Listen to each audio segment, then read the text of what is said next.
Welcome back to another video on my YouTube channel. Today I will be solving some past paper questions on pressure and density, so let's get started. Today I will be solving question 2 part B from the May-June 2022 session, paper 4 variant 1. Figure 2.1 shows water stored in a reservoir behind a hydroelectric dam. Part B states that the turbine is 150 meters below the level of the water in the reservoir.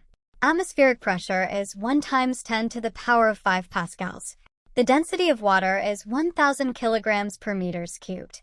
Calculate the total pressure in the water at the turbine. Okay, first let me clear a typical mistake that a student might make. Instead of using the formula for pressure in liquids, they would use the formula for pressure in solids. So keeping that in mind, we can use the formula for pressure in liquids as this is water. Pressure is equal to density times height times gravitational field strength. Next, just substitute in the values. That would give us 1,000 times 150 times 10. After you add that into your calculator, you'll get 1.5 million pascals. But this isn't your answer. You still have to add the atmospheric pressure, 1 times 10 to the power of 5 pascals.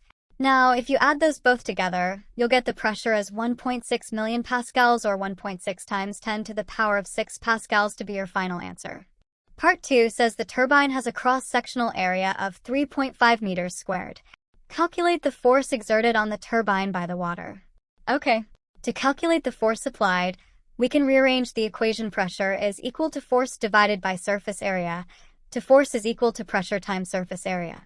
Note that we used the formula for solids as we have to calculate the force applied on the turbine, which is a solid. Moving on, if we just substitute our values into the equation, we get 1.6 times 10 to the power of 6, multiplied by 3.5. That would leave us with the final answer of 5.6 million or 5.6 times 10 to the power of 6 newtons. Please like and subscribe. If you have any doubts, feel free to comment them down below. I'll be glad to answer.